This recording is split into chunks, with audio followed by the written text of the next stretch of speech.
에베소서 6장 1절부터 3절까지 한 절씩 우리 모두 다 함께 같이 읽도록 하겠습니다. 에베소서 6장 1절부터 3절까지 한 목소리로 같이 읽도록 하겠습니다. 시작. 자녀들아, 너의 부모를 주 안에서 순종하라. 그것이 의리라. 내 아버지와 어머니를 공경하라. 이것이 약속 있는 첫 계명이니 이는 내가 잘되고 땅에서 장수하리라. 아멘. 오늘은 미국에서는 어머니 주일이고요. 우리 한국에서는 어버이 주일로 지키는 날입니다. 그래서 저는 오늘 부모님과 이 효도에 관한 말씀을 여러분과 함께 나누면서 오늘 진정으로 우리 하나님께도 효도하는 우리가 될 수 있기를 바라고 오늘 하나님의 말씀을 함께 보도록 하겠습니다.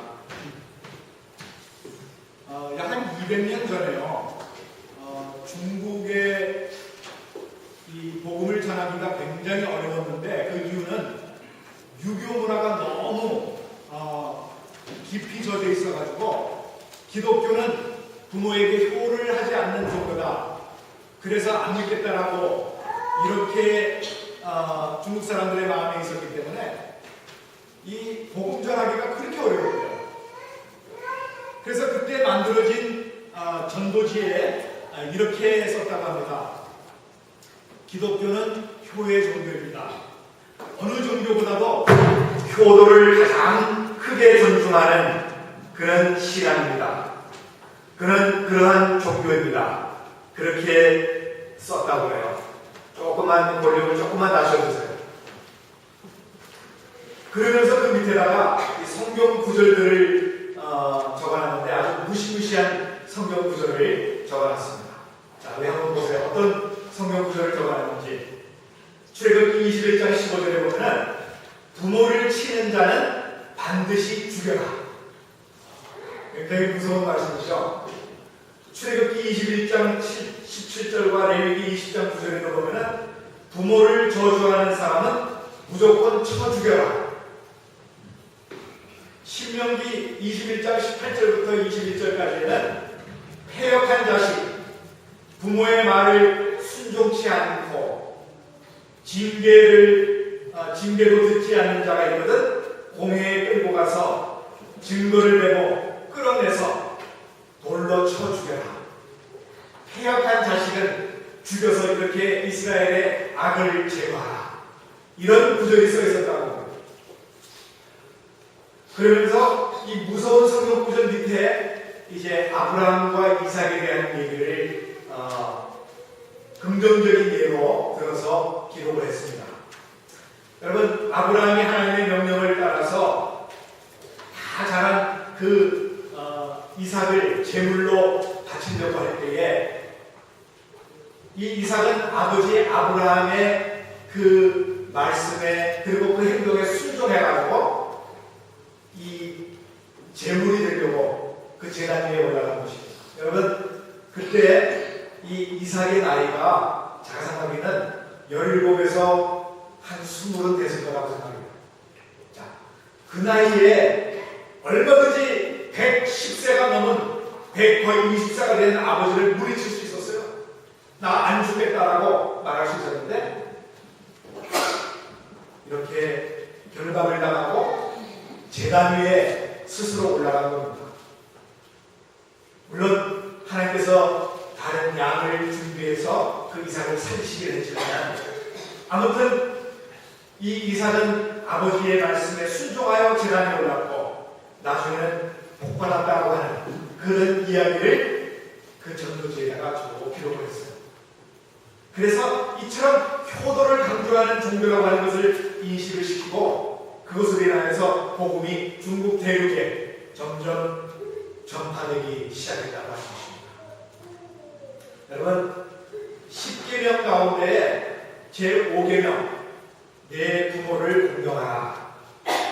이것은 약속 있는 첫 계명이라고 했습니다. 10계명을 크게 둘로 나누게 되면 1계명부터 4계명까지는 하나님과 인간 관계에서 주시는 말씀입니다. 그런 계명이고요. 5계명부터 10계명까지는 인간과 인간과의 관계에서 주시는 계명입니다. 그 중에서 제일 첫 번째가 뭐예요? 내 부모를 공경하라. 그러면서 이것은 약속 있는 첫 계명이다라고 말씀하셨어요. 여러분, 약속 있는 첫 계명이라고 하는 이 말은 이 약속 다음에, 이 계명 다음에 있는 모든 계명은 이 첫 번째 계명을 지켜야 그 모든 것들이 이루어진다라고 합니다. 여러분, 첫 번째 우리가 단추를 끼울 때 이 단추를 잘 끼워야지 삐뚤어 끼우게 되면은 계속해서 단추를 잘못 끼우게 되고 옷을 삐뚤어 입게 되는 것이죠. 마찬가지로 이 수많은 약속의 말씀, 이 축복의 말씀이 있다 할지라도 하나님이 인간에게 준 이 첫 계명, 이것을 순종하고 잘해야 하나님의 은혜와 복이 있지, 그렇지 않으면 결코 우리는 하나님의 축복과 은혜를 받을 수가 없다라고 하는 그런 말씀이죠. 그래서 이 효도는 하나님과 사귀고 하나님을 섬기는 하나의 모형입니다. 여러분, 가정에서 부모와 자식의 관계는 하나님과 인간이 사귀는 그런 모델이라고 말할 수가 있어요. 가정에서 부모에게 효도하고 부모는 자식에게 참 사랑과 애정을 쏟는, 이것이 바로 하나님을 섬기고 하나님이 우리를 사랑하고 그 하나님과의 관계, 그것의 모형이라는 말입니다. 만약에 우리가 이 하나님과의 관계를 올바로 하지 못하면 여러분, 부모의 관계도 올바로 할 수 없고 부모의 관계를 올바로 할 수 없으면 그러면 하나님과의 관계도 올바로 할 수 없다라고 하는 것, 이것을 우리에게 말씀해 주고 있는 것입니다. 만약에 여러분 이 모형에 우리가 들지 못했다고 하면 우리가 회개해야 합니다. 그리고 이런 모형을 가정에서부터 만들어가야 합니다. 오늘 부모님께 순종하고 공경하라고 하는 이 본문의 말씀은요, 우리에게 주시는 약속의 첫 계명으로 그렇게 하게 되면 범사에 잘 되고 장수한다라고 오늘 성경이 그렇게 말씀하고 있어요. 여러분, 순종은요, 굴종이나 맹목적인 복종을 말하는 것이 아닙니다. 여러분, 이 순종은 기쁜 마음으로 따르는, 그것이 순종이에요. 그리고 공경이라고 하는 것은 이 어떤 수평적인 관계에서 말씀하고 있는 것이 아니라, 공경은 높이 계시는 분, 그래서 높이 사랑하는 것, 높이 섬기는 것, 이것이 바로 공경이라고 하는 것입니다. 옛날 어느 나라에 임금님이 행차하는 그날이 왔는데, 그 임금님의 행차를 보기 위하여서 수많은 백성들이 모여듭니다.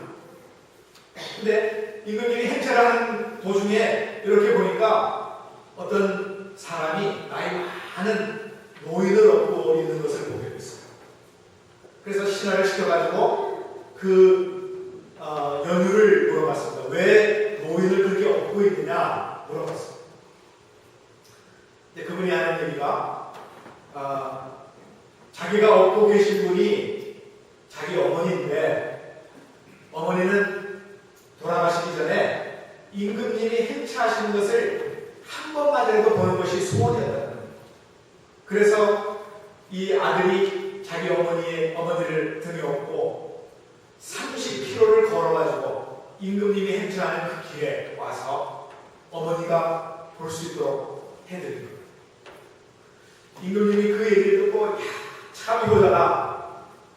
그래서 그에게 큰 상을 내렸다고 합니다. 이 소문이 전국에 퍼지기 시작했어요. 근데 어느 마을에 두려막심한 아들이 하나 살고 있었는데, 이 아들은 평소에 어머니를 잘 모시지 않았습니다. 오히려 어머니를 학대까지 했어요.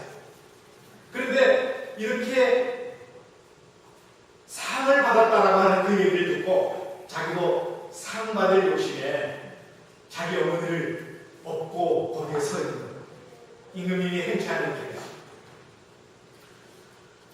정말 놀부와 같은 그런 심정이죠. 심보죠. 근데 임금님이 가만히 지나가다 보니까 또 어떤 사람이 자기 더 노인을 얻고 있는 것을 보게 됐어요. 그래서 사연을 물어봤습니다. 그랬더니 다른 사람들이 막 말리면서 아닙니다. 그 사람은 불효막심한 사람입니다. 평소에 어머니에게 얼마나 학대도 하고 그런데 상 받을 욕심에 지금 저렇게 하고 있습니다. 이 얘기합니다. 이 사실을 알게 된 임금님이 어떻게 했을 것 같습니까? 어떻게 했을 것 같아요? 만약에 여러분이 임금이라고 그러면은 이 사실을 알고 여러분 어떻게 할 것 같습니까? 네?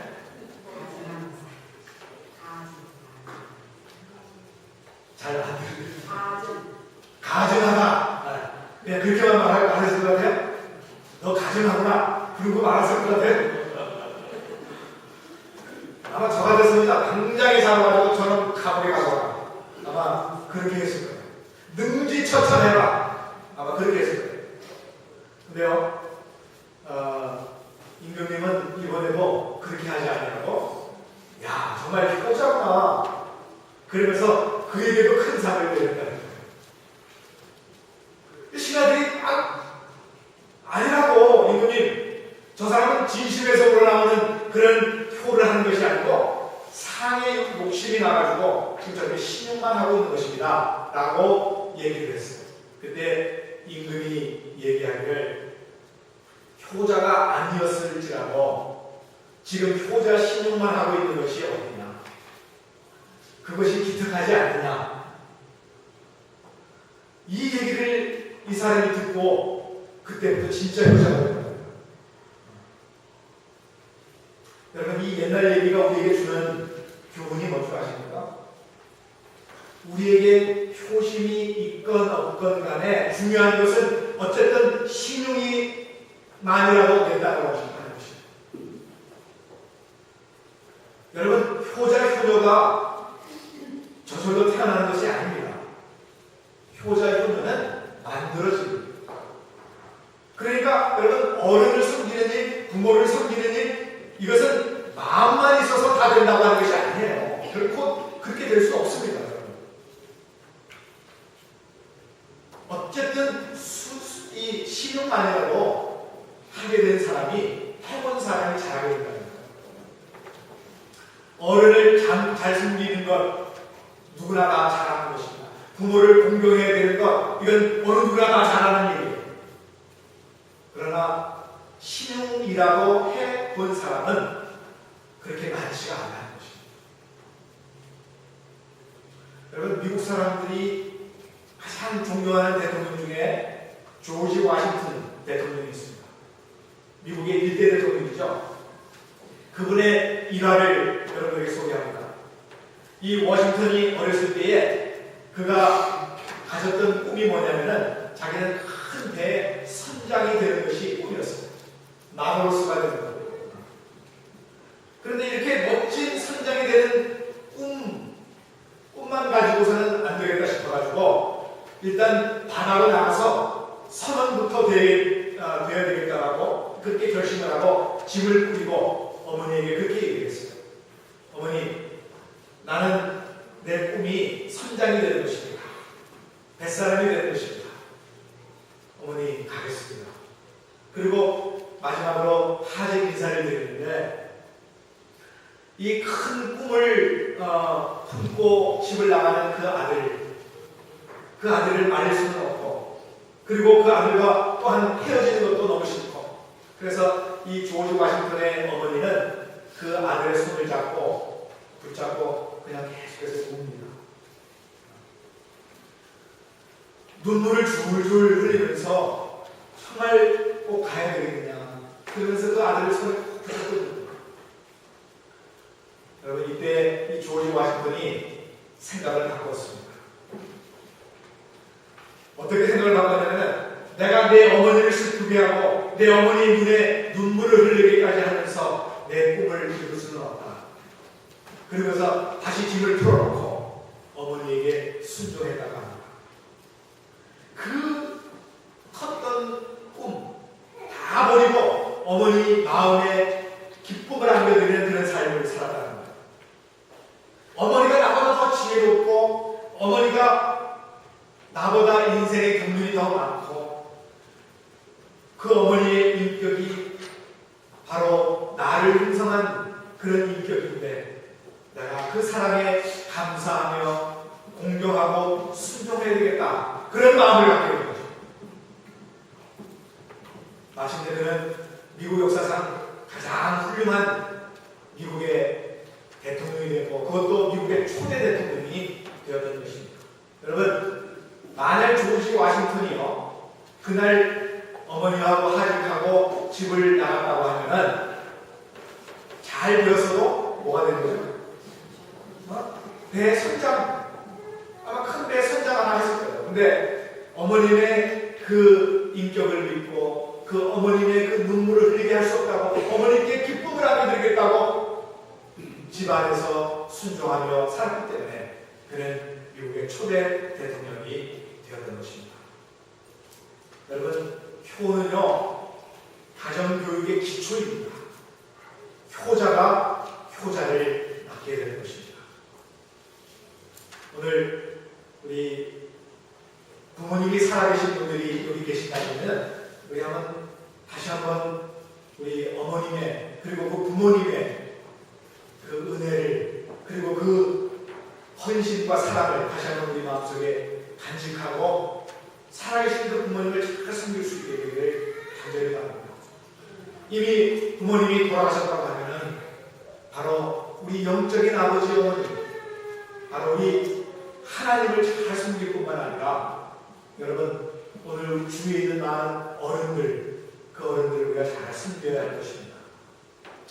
예수님이 겟세마네 동산에서 기도하실 때에 내 뜻대로 마옵시고 아버지의 뜻대로 하옵소서 아버지께서 내게 주신 잔을 내가 기꺼이 마시겠습니다.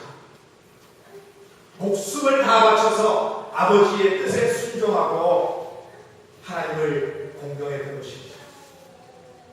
여러분 구약에는요 하나님의 이름이 많이 나오는데 신약에 와서는 하나님의 이름이 많이 나오지는 않습니다. 그 대신 예수님에 대한 이 주님에 대한 이름이 많이 나오고 성령님에 대한 이름이 많이 나옵니다. 그리고 그 하나님은 하늘에 계신 우리 아버지다 이런 호칭을 갖고 계신 거죠. 여러분 우리가 정말 예수님을 믿고 정말 우리가 놀라게 되는 것은 하나님을 아버지라고 우리가 고백하는 거예요. 여러분 이 세상의 아버지는 수십 년이 지나면 다 헤어지게 되어 있습니다. 아버지하고 영원히 살 수 없습니다. 아버지가 먼저 가시고 그 다음에 내가 그 다음에 가고 그러나 하나님은 우리와 영원히 헤어지지 아니하는 우리 영적인 아버지로 영원토록 계신다라고 하는 것입니다. 그래서 우리가 하나님을 아버지라고 부를 때에 우리 모두는 다 하나님의 자녀라고 하는 것입니다. 여러분 정말 하나님과의 나와의 이 영적 관계가 올바로 맺어지지 않으면 하나님을 아버지라고 부를 수가 없는 거예요. 오늘 여러분들은 하나님을 아버지라고 부르십니까? 부르세요? 그렇다면 하나님과 올바른 영적인 관계를 맺을 때 가능한 것입니다. 만약에 나와 하나님하고 올바른 영적인 관계가 맺어지지 않았는데 아버지라고 이렇게 하면 그냥 입술로만 고백하는 것이고 아까 우리 집사님 말씀하신 대로 가증스러운 거예요. 가증스러운 입술로만 하나님을 아버지라고 부르는데 하나님과의 관계가 없어. 그러면 무엇은 아버지입니까? 그리고 그렇다면 여러분들이 어떻게 하나님의 자녀가 될 수 있습니까? 여러분 하나님과 나와의 깊은 관계를 맺으셔야 합니다. 부모가 자녀를 잘 교육하고 자녀가 부모에 대해서 잘 섬기는 것 이것이 바로 영적이어야 한다는 것입니다. 영적이어야. 물론 인간의 부모님이긴 하지만 정말 영적으로 하나님을 섬기듯이 우리가 부모를 모셔야 된다는 거죠. 여러분 성경에 부모들아 내 자녀를 사랑하라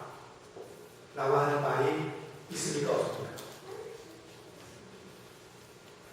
성경을 읽어야 알지. 여러분, 부모들아 내 자녀들을 사랑하라. 그 말이 있습니까? 없습니까? 없어요. 그런데 자녀들아 내 부모를 공경하라.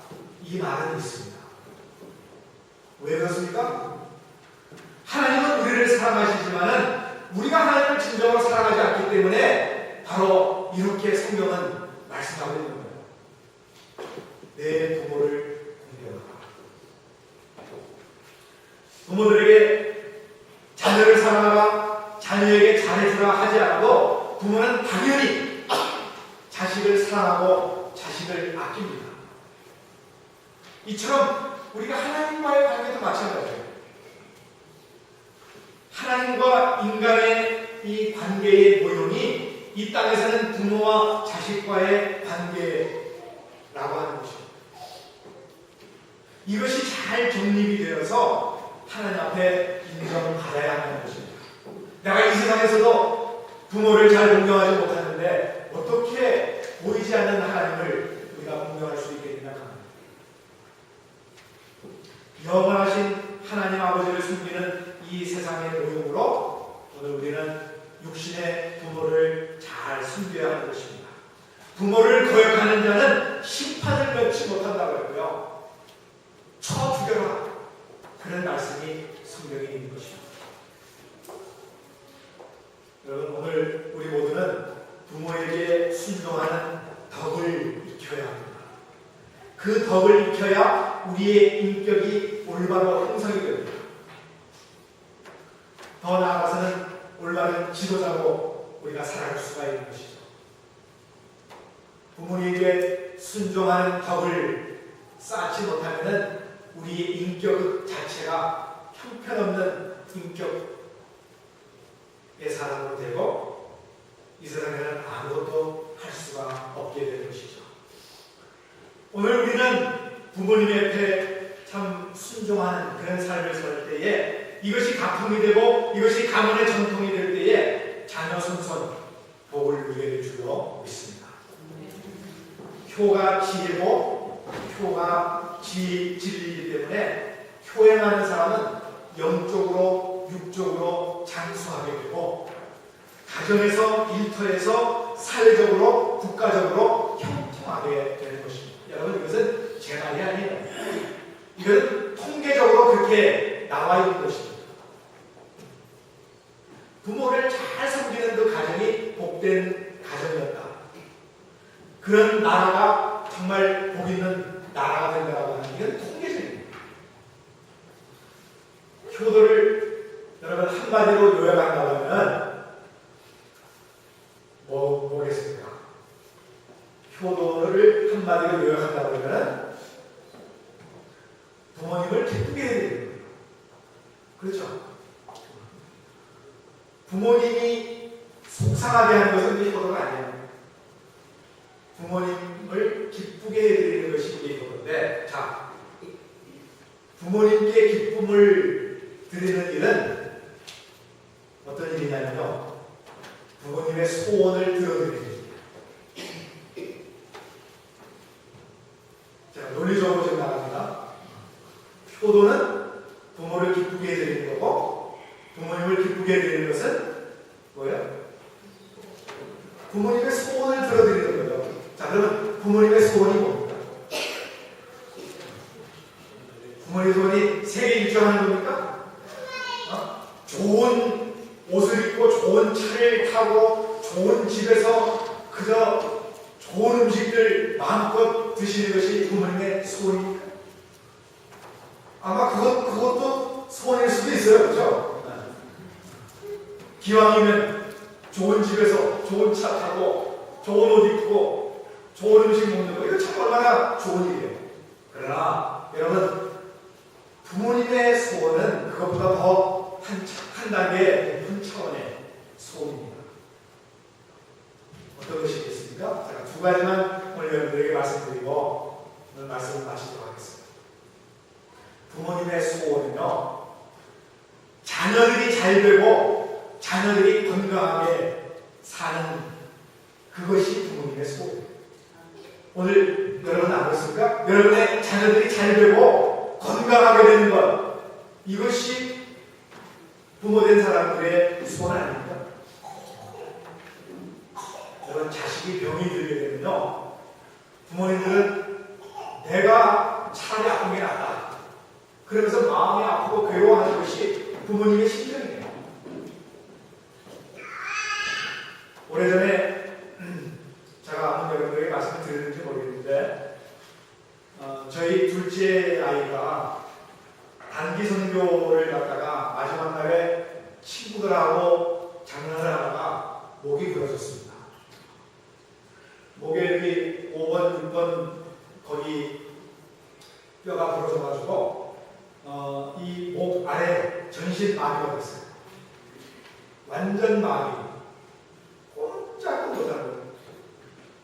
그런데 그게 물속에서 그랬어요. 얕은 이 무릎 조금 더 올라오는 그 물에서 목이 부러졌는데 일어서지를 못하는 거예요.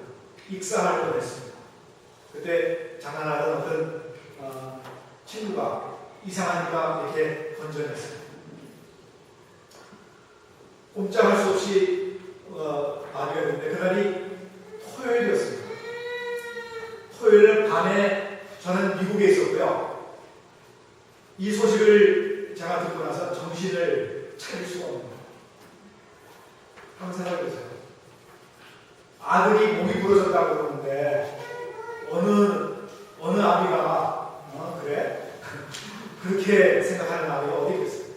정신을 못 차려요. 그날 밤에 한숨도 못 자고 교회 가서 밤새 기도하고 그 다음날 주일이었는데 주일날 설교를 어떻게 했는지도 모르고 예배를 어떻게 인도했는지도 모르고 그리고 한국과 미국과 멕시코와 온 사방에서 저희 아들을 위하여서 정말 얼마나 열심히 기도를 했는지요. 우리 그 기도의 힘으로 우리 아이가 완쾌가 되었습니다. 수술도 받지 않냐고 완쾌가 되어서 지금 아주 건강한 그런 모습으로 결혼도 하고 지금 아이도 낳고 정말 얼마나 감사한지 모릅니다.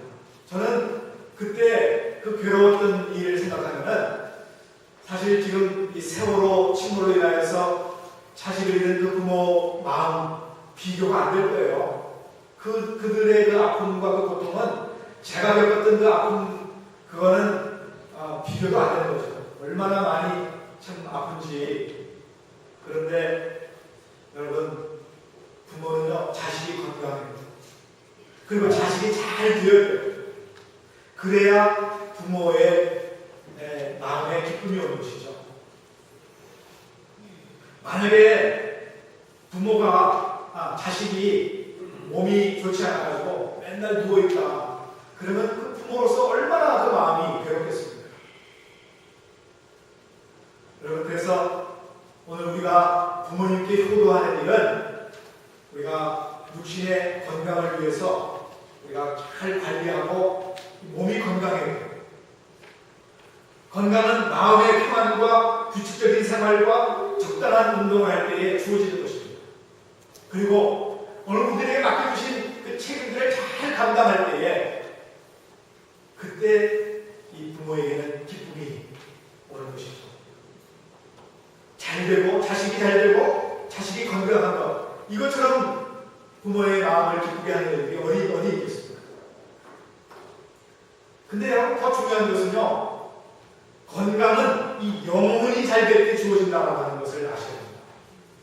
영혼이 잘 될 때, 우리가 하나님과의 관계가 올바를 때에 우리 육신의 건강도 주어진다고 하는 것입니다.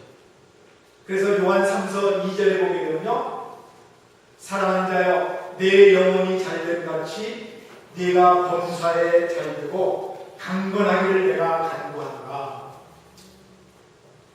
여러분, 건강하셔야 합니다. 육신의 건강을 잘 관리해서 부모님께 기쁨을 드려야 합니다. 그리고 여러분, 잘 맡겨진 책임들을 잘 감당하시고 여러분의 아들이 잘 되기를 바랍니다. 그것이 부모님에게 기쁨이 되는 것입니다. 만약에 내가 안 하면은 여러분 그 부모 불효입니다.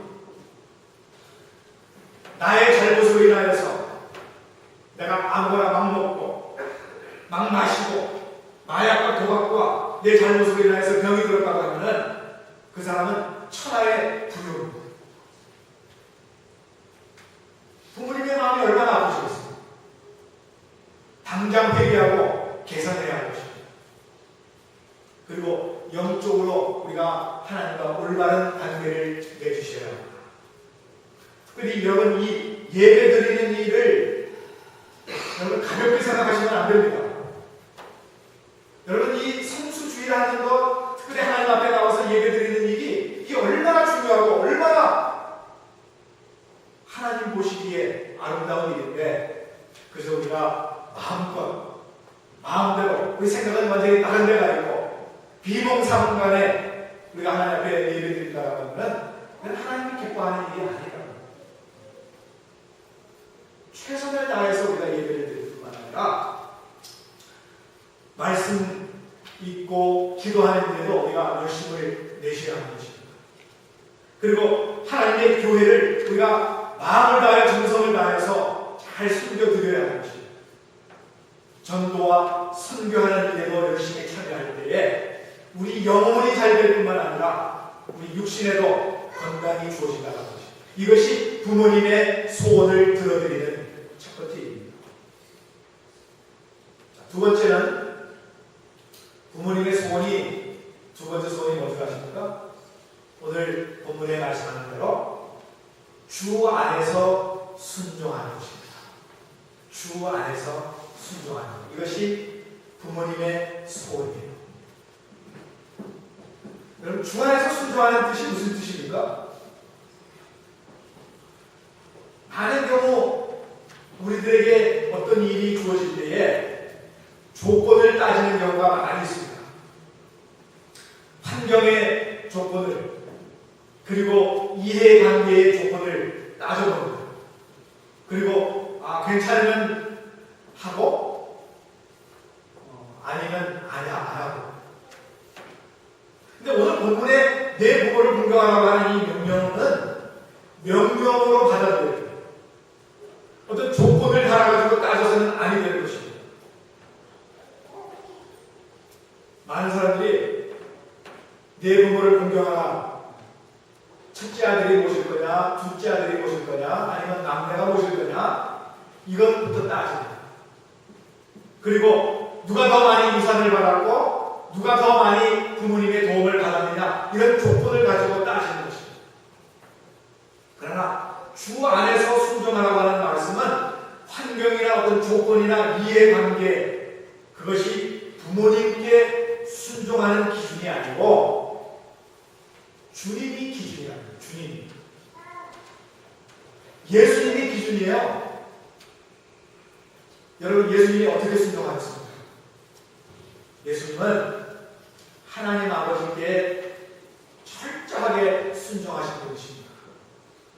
유익이 될 때 순종하신 것이 아니라 손해를 보고 죽는 자리에 처하는 때도 거역하거나 원망하거나 불평하지 않으시고 그 말씀에 순종하셨다고 하는 것입니다. 여러분 우리가 신앙생활하는데 내가 전에도 말씀드렸어요. 신앙 따르고 생활 따로 아닙니다. 절대로 그렇게 해서는 안 돼요. 믿음과 생활이 하나가 되어야 되는 것입니다. 교회에서 생활하는 거하고 교회 바깥에서 가정에서 혹은 직장에서 생활하는 것이 다르면 안 됩니다. 같으셔야 돼요.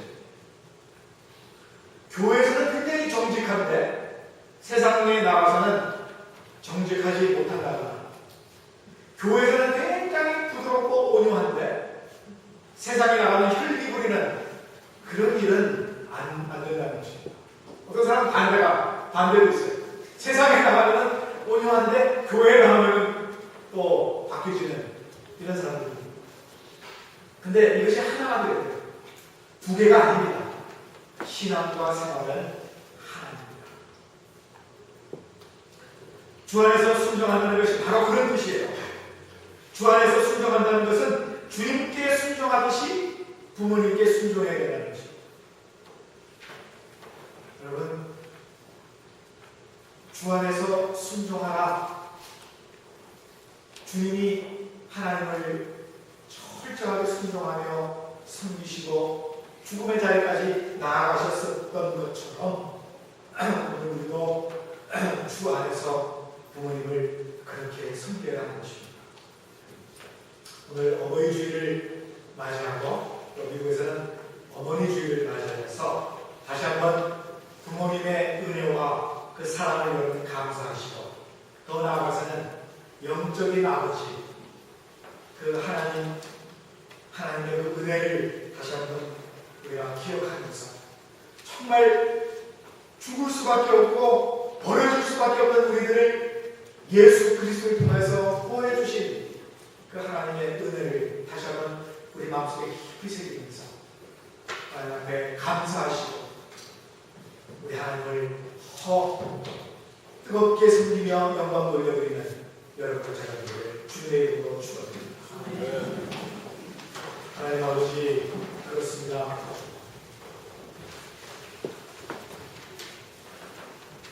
하나님께서 내 부모를 공경하라, 이것이 약속 있는 첫 계명이라고 말씀하시고 그 이후에 여러 가지 계명들은 그 첫 계명을 우리가 이루어 나갈 때에 다 이루어질 수 있다고 하는 것을 다시 한번 기억하면서 아버지 하나님, 오늘 우리에게 주신 그 첫 계명, 약속 있는 첫 계명을 잘 감당할 수 있도록 도와주시옵소서. 하나님, 우리 육신의 부모님들을 최선을 다해서 섬길 수 있게 하시고 아버지 하나님, 특별히 오늘 어버이 주일뿐만 아니라 우리 부모님이 살아계시는 그날까지 잘 섬겨드릴 수 있도록 도와주실 뿐만 아니라 이미 효도할 대상이 없는 분들은 영원토록 우리의 아버지가 되시고 우리를 인도하시는 그 하나님을 최선을 다해서 잘 섬겨드릴 수 있는 우리 모두가 되게 하여 주시옵소서. 아버지 하나님, 부모님의 소원을 들어드리는 그 일을 아버지 저희들이 감당할 수 있을 뿐만 아니라 주 안에서 순종하는 우리 모두가 되게 하여 주시옵소서. 감사와 찬송과 영광을 올려드리며 우리 주 예수 그리스도의 이름으로